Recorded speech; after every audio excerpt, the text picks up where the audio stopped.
going to let some people join before I start. Have a lot going on today.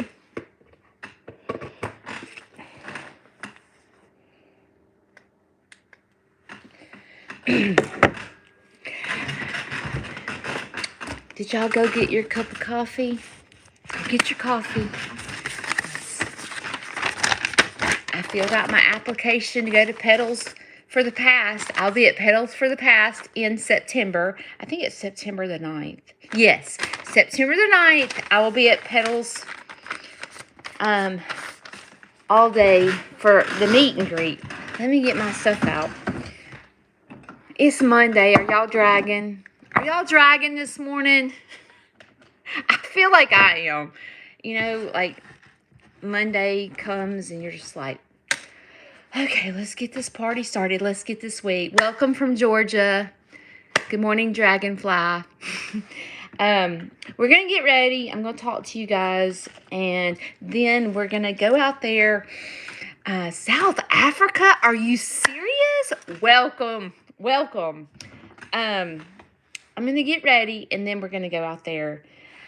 I'm just going to tell you up front, I do not feel like I'm going to walk out there and see a baby calf. I don't feel like it. But see, you know, like, you never know, you know, because like I tell you, you get, oh, she's ready. Oh, she's not ready. And you just kind of get, but you know what?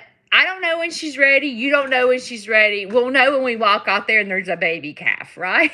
That's when we'll know that she has had her baby. Good afternoon from London. Welcome. Nebraska, Tennessee, wow, Michigan. God, you guys are from everywhere. Well, you know, I'm in Alabama, and it is, I don't know, it's probably in the 50s. It is freezing here. I'm like, what in the world? Why is it so cold here? Chicago. Yeah, it's like freezing here.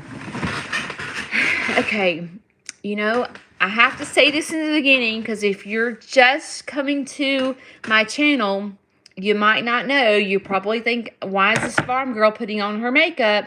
So it's important for me to tell you that I'm not selling products. I don't get kickbacks from what you use on products. So I'm not trying to sell you products, nor am I trying to sell you hair products.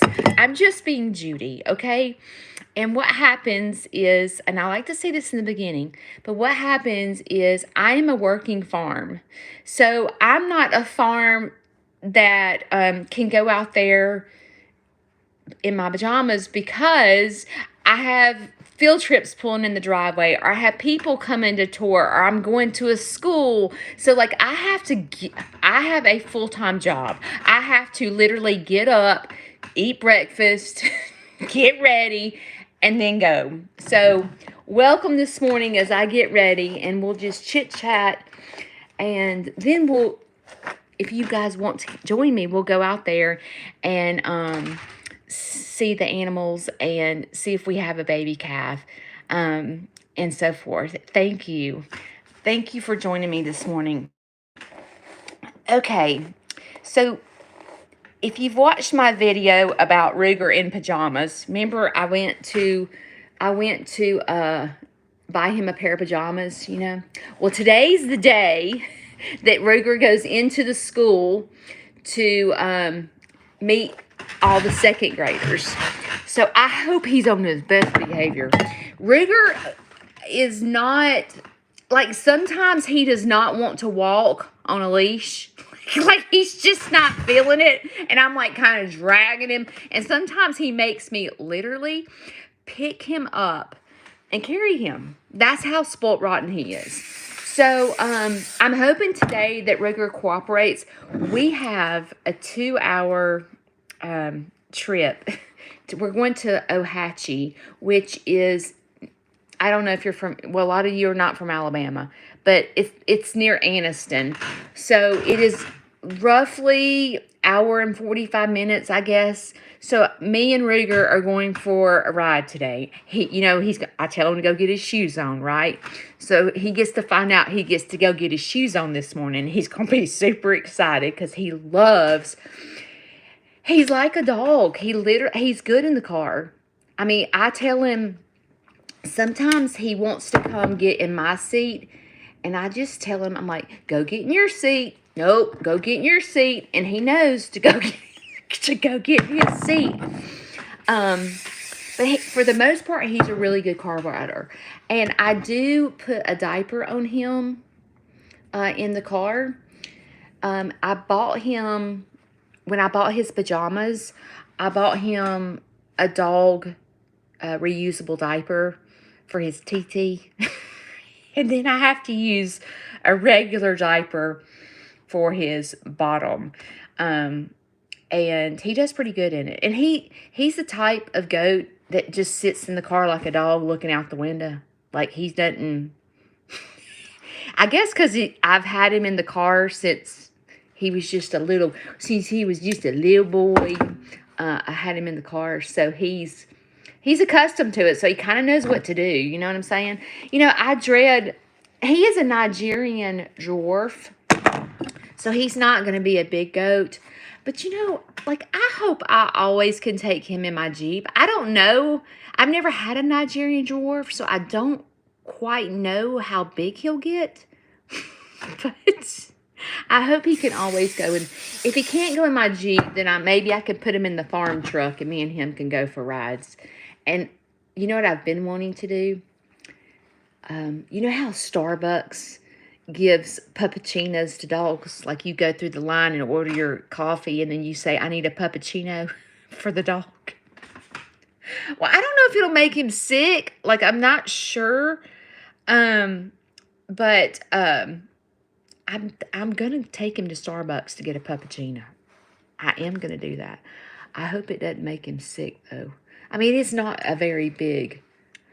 if you don't know what a puppuccino is, it's basically a little cup about this big of whipped cream. That's all it is. But they call it a puppuccino. And they also give ice chips. So I might just get him like some ice chips with maybe a dragon fruit or some strawberries instead of the puppuccino, because I'd die if I got him sick. But we are going to go through the Starbucks line. I don't know if it'll be today. It just depends on how he does.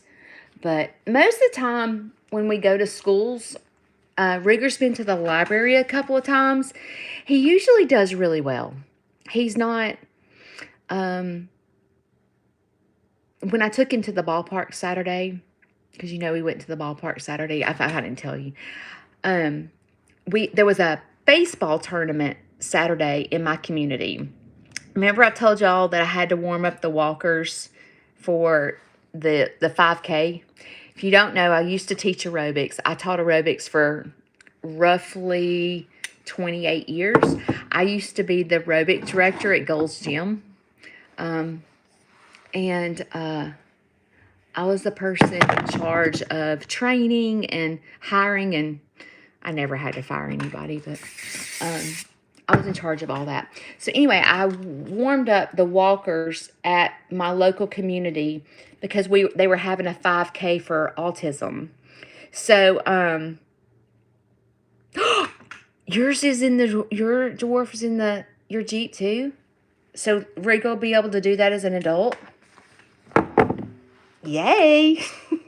So anyway, I warmed up the walkers, and Ruger went with me. And there was a couple of dogs there, and Ruger was trying to get in a fist fight. I said, Ruger, they're a dog. You're going to get the crap beat out of you. But he was like, you know how goats raise up to headbutt?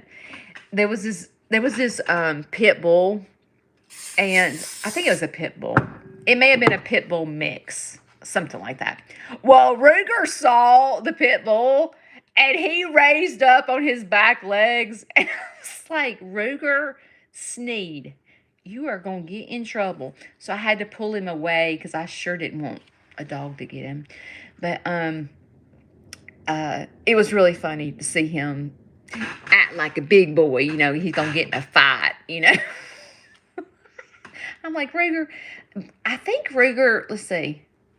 Ruger was born that one didn't do good. Ruger was born in September. So September, October, November, December, January, February, March, April. He's 8 months old. So he's still tiny. But you know, he's tiny to me because I have Mo and Muffin and all that. They're Nubian goats. So they're milk goats. So they're rather large. So I've never, oh, I just jacked that up. The Nubian goats are much larger than a Nigerian dwarf. So this is my first little goat. And, you know, I worried about him fitting in with the bigger goats. And he was a little intimidated in the beginning. But now he fits right in. And, like, no one picks on him. He's just Ruger. You know what I'm saying? That's so cute. You take them everywhere with you. See, I love it. People, it was funny because at the ballpark, people were like, I've never seen a goat on a leash. And I'm like, welcome to Sneeze Farmhouse, where we treat our animals just like we treat our farm animals, just like we treat our other animals. Okay, so today, when I go into this school, the plan is I'm going to take more than Ruger. These are a bunch of 2-year-olds. And I'm going to tell you what happened. They did a field trip with me this past fall. And there was, I think, 68 kids. Are y'all ready for this? Okay, it's my grandson's school. So I was so excited about this field trip. You know, I think it was October or September. I was so excited about this field trip because it was my grandson's school. And guess what? I got the flu. I was sick as a dog the morning they came here. And so I was running fever and all. And it was like the night before I started getting sick. And I was like, oh my gosh, I'm getting sick. And I was running fever. So I called the teacher and I said, I don't know if y'all want to reschedule, but I'm running fever. And that morning, this past fall, I did a puppet show for the kids about how my farm got started. And it was a really cute puppet show. And it was teaching kids, it was about Leroy. Leroy, if you don't know Leroy is my donkey. Leroy lives by himself. There's not another donkey. He lives by himself. So my puppet show entailed about Leroy. He has no idea he's the only donkey on my farm. Because, and this is kind of a true story, right? Because Leroy doesn't show a difference. He is kind to all the animals on my farm. And so the puppet show, I start reading my children's book. And in my children's book, it was like, I'll read you one little line. But it says, but a farm without a cow, it just didn't seem right. So Judy brought home Dexter that night. Dexter eats a bunch and he sleeps most of the day. But his favorite things are back scratches being brushed and eating lots of hay. But poor Dexter got lonely. So what did Judy do? Of course, she got another because there had to be 2. So my book goes like that. I kept getting 2 of every animal because my animals kept getting lonely. So the puppet show, I'm reading my story to Leroy. And when I get to Leroy's part, this is Leroy's part. But a farm without a donkey, it just didn't seem right. So Judy brought home Leroy that night. Leroy was shy and scared for a while, but Judy gave him a wink with a smile. And poor Leroy got lonely. So what did Judy do? She invited her grandson Eli to come play too. So Leroy goes, wait a minute. Why didn't you get 2 of me? So Leroy notices in the puppet show that he's the only donkey. He never noticed the whole time because he doesn't discriminate against the other animals. He didn't realize the other animals were not like him. So that's where I start educating kids about why I didn't get 2 donkeys. And y'all, this is a true story. I didn't make this up. Like, this really, really happened. Leroy was shy and scared. He would not come up to me when I first got him. And my grandson was here. And so what happened was my grandson wanted to go out and play with Leroy. And I said, baby, he won't come up to you yet. He hasn't learned trust. He goes, well, can I try? And I said, well, you can try, but he ain't going to come up to you. He's a new animal. Well, Leroy immediately came up to my grandson, and I was like, wow. But you know, an animal senses the innocence of a child. I've learned that. And so, oh, I should have taken that way. See, I'm not paying attention. So, well, at that moment is when I realized that Leroy didn't notice he was different, because he made a friend in my grandson, and then he started making friends with everyone in the farm, so then he didn't get lonely, so I didn't get 2 donkeys. And like I said, that is a true story. I have 2 children. My oldest is 20, he'll be 26 in a couple of weeks, and my youngest is 24. So they're grown. So anyway, so that day, that field trip with my grandson here, I was supposed to do the puppet show, and they were all excited and all this, and I got the flu. So today, I'm making it up to them, and I'm going to their school, and not all the 2nd graders got to hear me read. And when I read the story versus someone else read the story, it's a little bit different, because I tell the story because, you know, it happened to me. So I'm able to share with the kids. So today I'm going to the school to give back to them, because I felt like they got shortchanged because I wasn't at their field trip. Y'all, my husband had to do their field trip. Okay. My husband's never even done a tour. More or less a field trip with 68 kids. So you can only imagine. And my husband doesn't have the same personality as me. So you can only imagine what that field trip was like. You know what I'm saying? I mean, he did his best. God love him. He did his best. But, you know, he didn't, he let the animals out of the barn that morning, so the kids didn't get to touch the alpacas or anything like that. He just didn't know any better, but I was too sick to even say anything. I was running. My fever was like 104, so I did not get out of the bed. Anyway, like I said, so I'm going today to give back, and I'm trying to think what animals I'm going to take with me. Kids love rabbits, so I was thinking about taking a rabbit, and I'm not taking chicks, our chicken. I don't know if you guys are familiar. I don't know how well you know about chickens, but right now, avian influenza, which is a very toxic disease that chickens get, is going around. So the agriculture department puts biosecurity measures into place, because there was a diagnosis probably 45 minutes to an hour from my house. So what happens is, like, if a wild bird came down and had it, then it can contaminate the whole flock.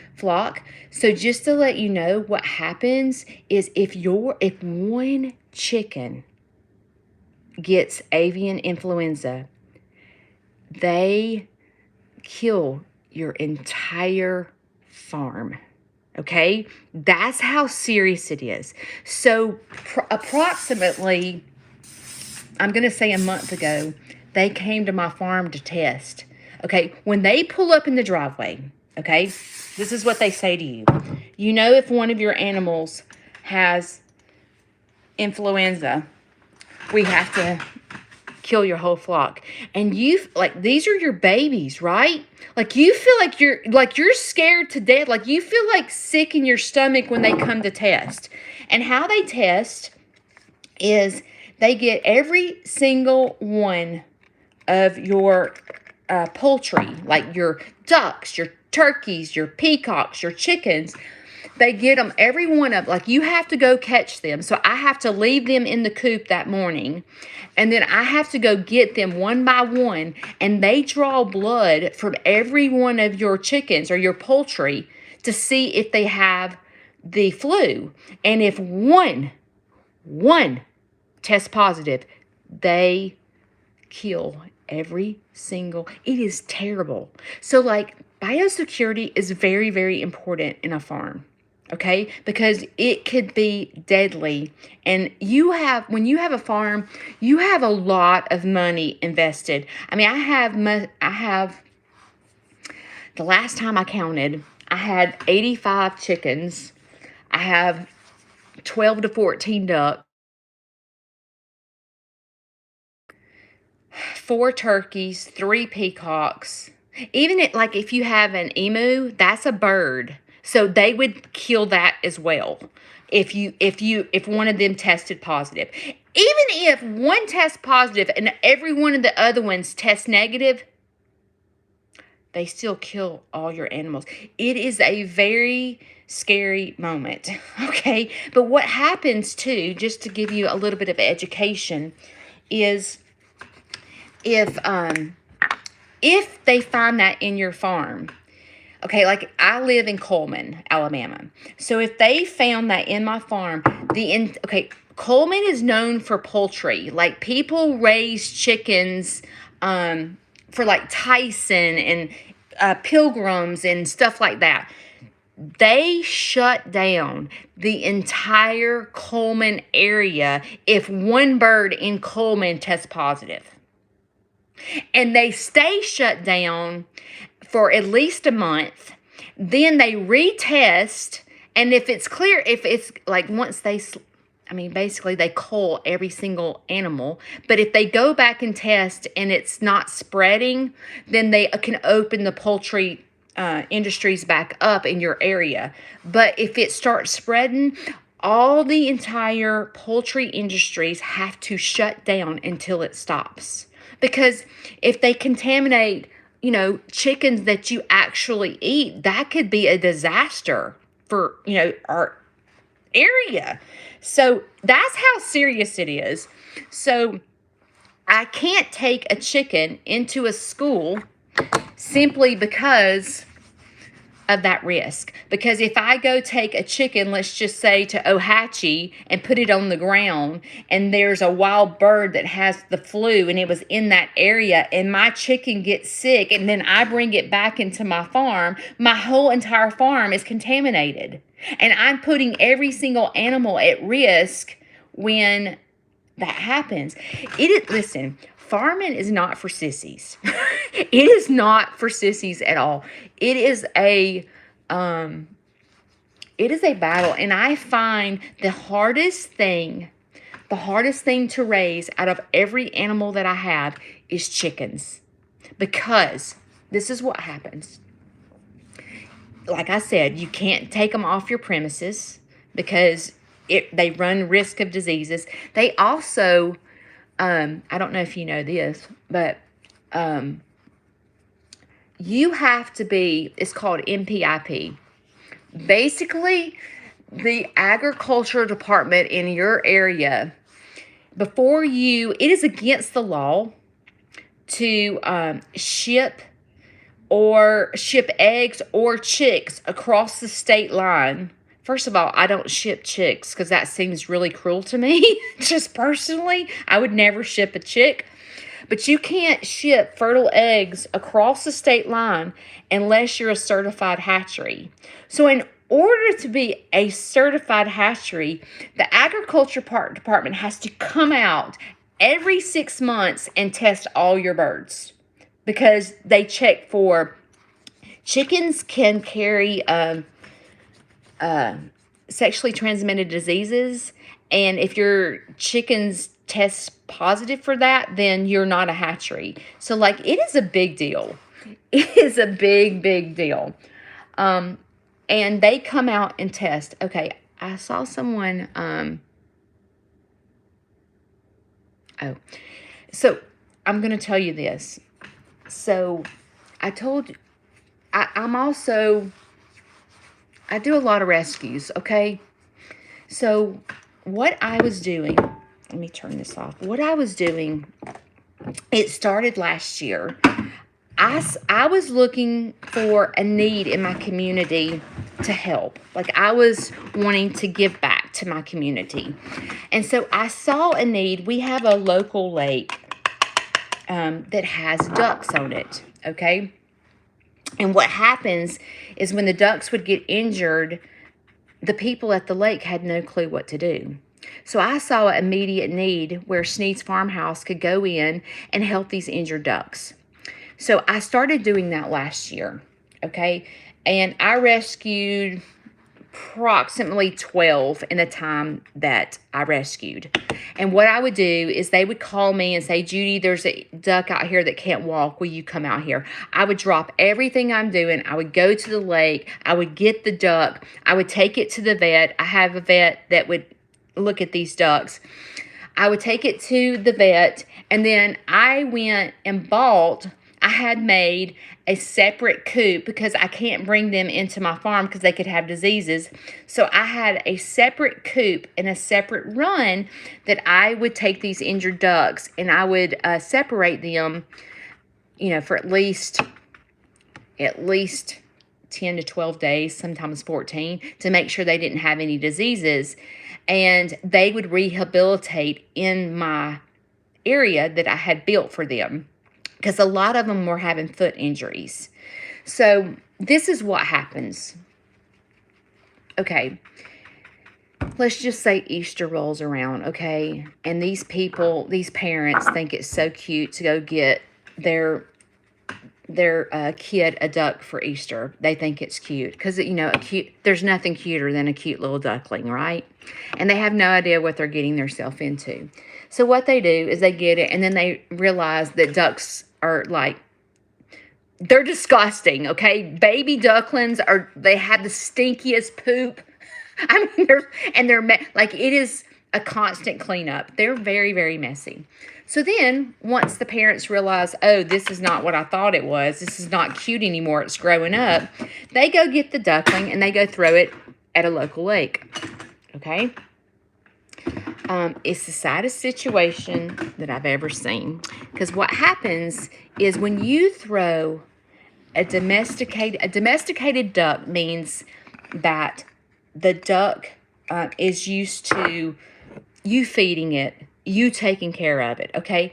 What happens is when a mom goes and gets a baby duck and then goes and throws it, I say a person, I'm sorry, I didn't mean to say mom, and a person just gets a duck and just throws it at the local lake and goes, oh, great, it'll be so happy here. It's got a big old lake and it's got friends. Well, guess what? That's a domesticated duck, and it does not know how to survive without food. Okay? So when you go drop a duck off at a local lake, it is a death sentence. Okay? It is a total death sentence. A Pekin duck, and what happens is whoever goes and buys these little ducklings for kids because they think it's cute. They go to, let's just say, Tractor Supply, and they go and they have no idea, the breeds of ducks. So let's just say they go and buy a jumbo Pekin because they want a little white duck, okay? Jumbo Pekins, okay, have you heard of a Pekin Chinese restaurant, a Pekin restaurant? Pekin is a duck, okay? They're bred for food, okay? So then if you go to Tractor Supply and you go buy a jumbo Pekin duck because you think it's cute, and then you go drop it off at the lake, well, what happens is those ducks get massive because they're bred for food. They get really, really big because it's a type of duck that you eat, okay? And they go drop them off at the lake. Well, this duck starts getting massive, and it can't walk anymore, and it starts having foot and leg injuries because it's trying to hold its body weight up. So I have rescued so many jumbo Pekins. If you don't know Penny Lane is one of my ducks. I've had her for 3 years. She is a jumbo pekin.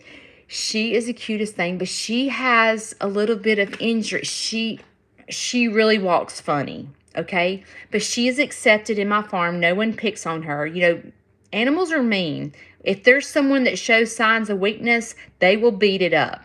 Well, they have learned that Penny Lane has a disability, and they don't bother her. They did in the beginning. But anyway, so I have rescued a lot of jumbo pekins, but like a Muscovy duck, okay? Muscovy ducks don't migrate, okay? They're a tropical duck. And people get them, and then they go dump them off at a local lake because they're tired of them. They're nasty. They're tired of cleaning up after them. They stink. So they go throw them out. It is a death sentence. It is a death sentence, okay? So I started rescuing the ducks. And like I said, maybe I've rescued about 12 in the past year, let's just say. And I got hit on the hand by the agriculture department. They were like, okay, I thought I was doing the right thing for my community, rescuing ducks, okay? I thought it was a need that was in my community. I thought I was doing the right thing. I was trying to help. And every one of these ducks, I think one passed away, but 11 ducks recovered. I never took them back to the lake because they're domesticated. They will not make it out at the lake. So I either kept them or rehomed them, okay? Well, basically, when the agriculture department came to my farm to test my birds this past time, they said, Judy, you cannot rescue ducks. And I was like, why? And they said because of the avian influenza flu. Because wild geese, wild mallard ducks are very apt to get the flu because they're wild, okay? And so what happens is people drop these ducks off at the local lake, and then they're migrating with the wild geese and the wild mallards, let's just say. And then I go rescue them, and they could have the flu. I bring them to my farm, and then I've contaminated my entire flock and put them at risk of being cold. So I had to stop. And y'all, it hurt my heart so bad because this is what happens is unless the park does not feed these ducks. The park depends on the community to go feed these ducks. Okay, they're all domesticated, y'all. So if it rains for 3 days, these ducks don't get fed. And my heart is like breaking. So this past winter, because no one goes feeds the ducks during the winter, I realized this past year. So from September until February, I fed the ducks every single day at the lake. And then I got where, I was busy and it was hard for me to feed some days. So I started a committee in my hometown, and I got people to go. I set up a committee, and I had people go feed them every day during the winter months when people didn't go feed them. So this winter, they were really healthy, but I got in trouble for that too. So here I am thinking I'm doing the right thing, but when I go out there to go feed the ducks and I go walk on that property where there's wild geese and wild mallards and so forth, and then of course I do change my shoes, okay? I am smart enough not to wear the same shoes. Like I have my chicken shoes and then I have my going out shoes. So just know that I had to stop every bit of that. And y'all, I had gotten these ducks where I would go out there and I would say, "Your mama's here," and they would just all come flying into me because they knew they were fixing to get fed. So I got really attached to these ducks, and it was very hard for me not to rescue them. And to this day, I just wonder how they are. But you know, people that don't have animals, they still go feed them. I got a message from one of my followers yesterday that's on the committee, and he's been going to feed them a lot.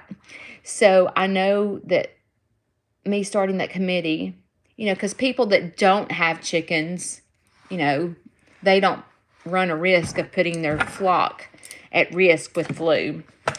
So anyway, y'all just know that sometimes having a farm is very difficult, and you think that you're doing the right thing.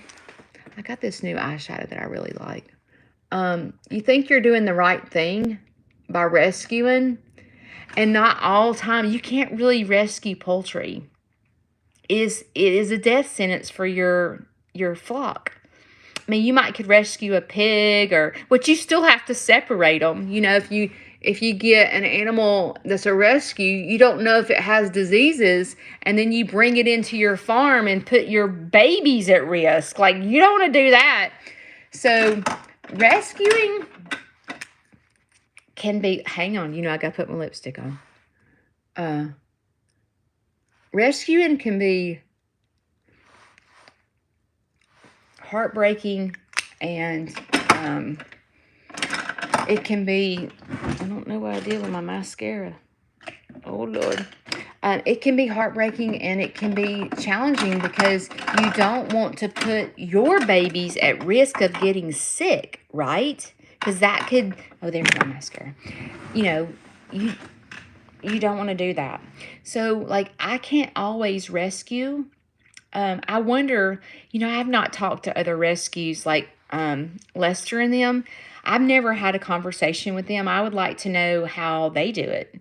I mean, I'm sure they don't rescue poultry. I haven't looked, but I would doubt very seriously that they would rescue poultry because it is a big deal. All right, I'm almost done putting my makeup on. I know I've been talking a lot.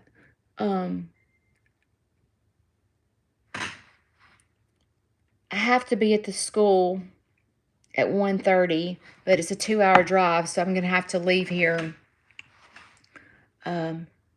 probably about 11:30 to get Ruger settled and all that before the kids come. And I'm sitting here thinking, how am I going to handle Ruger and read my book at the same time? How am I going to do that? But I'm probably going to I'm not taking a chicken, obviously. That's what got me on that tangent. I just thought I would teach y'all a little bit about poultry and how difficult it can be. Like, if you were to buy a grown chicken, you put your flock at risk. So you have to separate to make sure. And you really should have it tested by the ag department before you enter it into your flock. Because can you imagine someone like that has a lot of chickens like me, and then they come and test and say, okay, this one has it, and you're standing there, and you know what happens too? This is so sad, okay?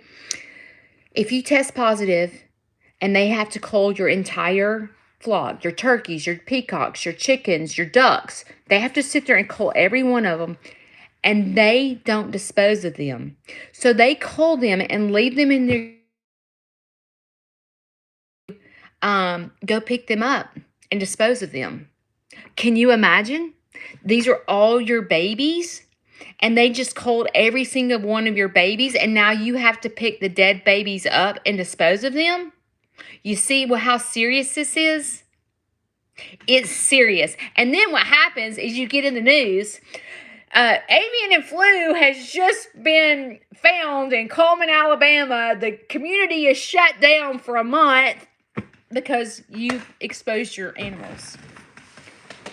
Welcome to the poultry life. Did y'all learn something this morning? Okay. All right, let me clean off my glasses. I'm fixing to use this sheet. I'm going to clean off my glasses, and then we're going to go out there. Okay, I do have to tell you something. Did I already tell you this? I can't remember. Did I tell you I'm 52, and sometimes I forget what I say? One of my baby rabbits is paralyzed, and I am having to do rehabilitation. I'm having to do rehabilitation with this rabbit, and I pray to goodness it's still alive. I went out there and checked on it this morning.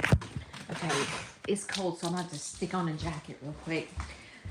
But I'm having to hold that mom down and let her feed the baby. I'm going to put you right here for a second while I put my jacket on.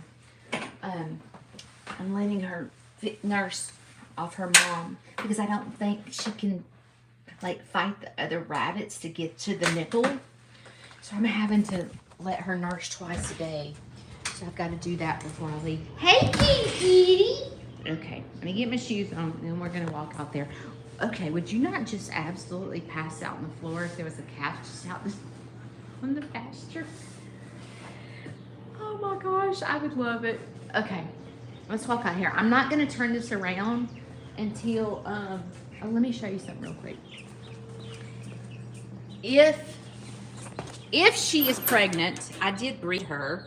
If she is pregnant, she is due today. She could go tomorrow because today's day 30.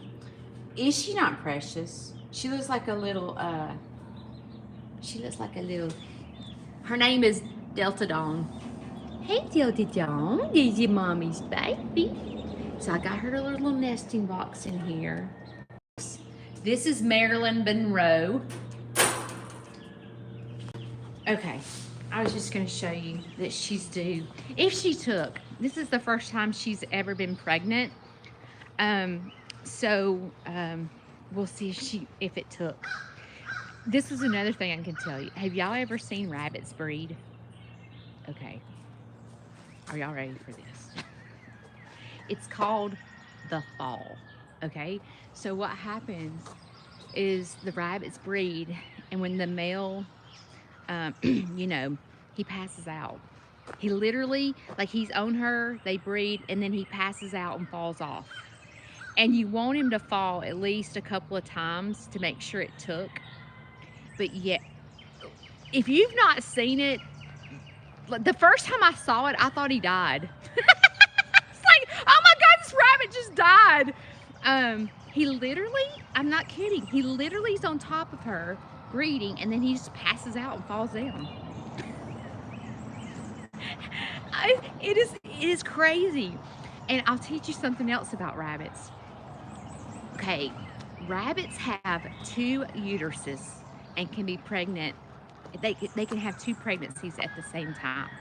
So you do not put rabbits together, because if you do, you're gonna have babies, and they produce every 31 days. So they can have 2 pregnancies and produce every 31 days. Can you imagine? Can you imagine? Okay, let me tell you one other fact. Why I'm giving you facts.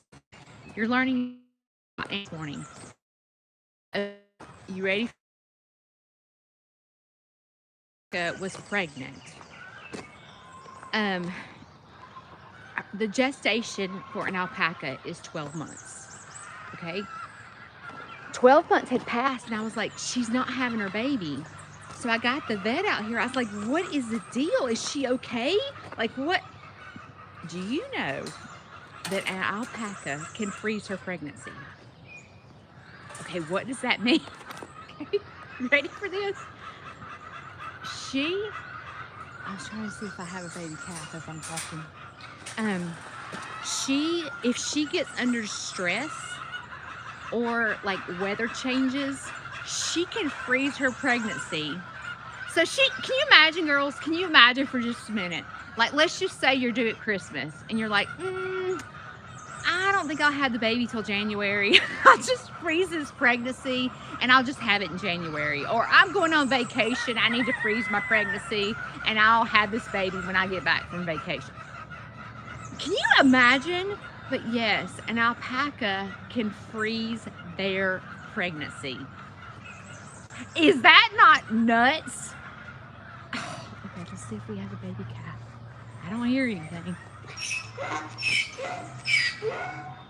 I'm sorry, baby, that you're in the barn. Mom is the meanest thing ever. Leroy hates me through this process. They're laying down, but let me go out here. Yeah, is that crazy about alpaca? It is nuts. It's nuts what can happen. Like, I have learned through this farm, I have learned so much. And you know, if you've been following me for a while or subscribing to my page for a while, you know that it was never in, like, this farm didn't happen because of me. Let me give Leroy a kiss. Baby, I know, Mom is so mean to that baby. I'm gonna let you out. Let me go see if Dee had her baby. If she hasn't had her baby, I'll let you out. What do you want? Watch him. Let's see if he does it. What do you want? Hound dog. That's Hound dog. That's Johnny. That's Leroy.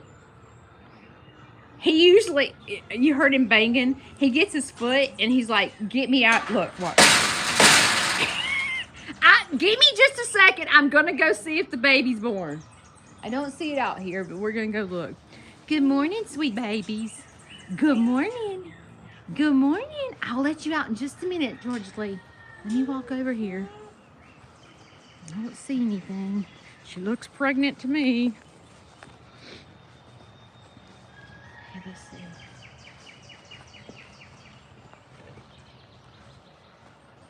Oh, she's pregnant. Let's see what she looks like. Look at the pigs. Oh my gosh, that would be such a cute picture. Would it not?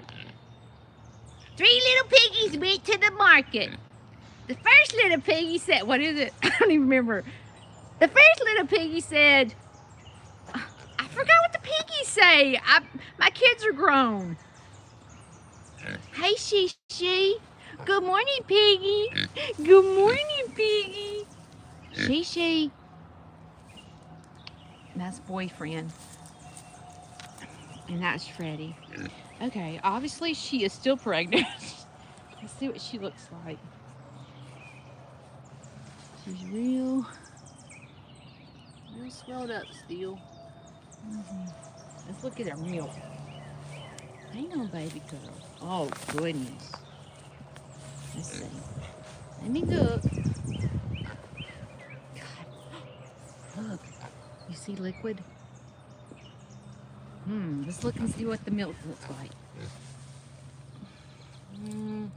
No. We ain't ready yet, I don't think. But by golly, we're getting close. We're getting close. See, look. You see all that liquid? I hope y'all are not eating breakfast. Freddie! Okay. Back to the drawing board. Another day waiting. So let me go let Leroy out so he doesn't hate my guts. Bless his heart. Did you hear him screaming? It's like, get me out of here. Okay, wait. This little piggy went to the... Oh, yeah, this little pig... Let me go snatch here. She, I gotta tell you something. She. This little piggy went to the market. This little piggy stayed home. This little piggy had roast beef. This little piggy had none. But this little piggy said, wee, all the way home. I'm weird, I know. Okay. I'm glad you joined me this morning. I'll let you see the animals get out of the barn and then I'll let you go. I hope you enjoyed it this morning. Thanks for listening. And I hope you learned something today. And you'll get to know my animals' names as time goes on. I appreciate it. Today, I'm going to show you the animals out. But afterwards, please know that today, if you get the choice to sit it out or dance, I so hope you dance. So here's the animals. Come on. Come on, Tater Bug. Come on. Come on. Come on. Good morning, Freddie. Come on, sweet baby. That mom is so mean to that baby. Y'all are the funniest things I've ever seen. Let me open it. Hello. Wait, y'all are on the gate and I can't open it. There we go. Come on, sweet babies. You're going to have a good day. We may have a new little one. So be kind. Show kindness. Okay? She. Watch it. Freddie, I want you to see it. Thank you, Freddie. Thank you, Freddie. Thank you. Okay. Come on. Dan, I've been thinking about you. You know what? Let me say this real quick. Dan, I was in a YouTube video and I was like, but then I was like, they don't know me well enough. But I did a YouTube video and then I deleted it. But I started off like this. I'm like, Dan told me to pick up the towel and I done bust my teeth out. So I almost did that, but I didn't know if everybody would understand. And then I have new subscribers, so they would think I flipped my lid and I was a lunatic. But I was going to paint, and then I thought about painting my teeth black and say, Dan told me to pick up the tail and I done bust my teeth out. All right, guys. I hope you had a good Monday morning. I hope I brought laughter and fun to you.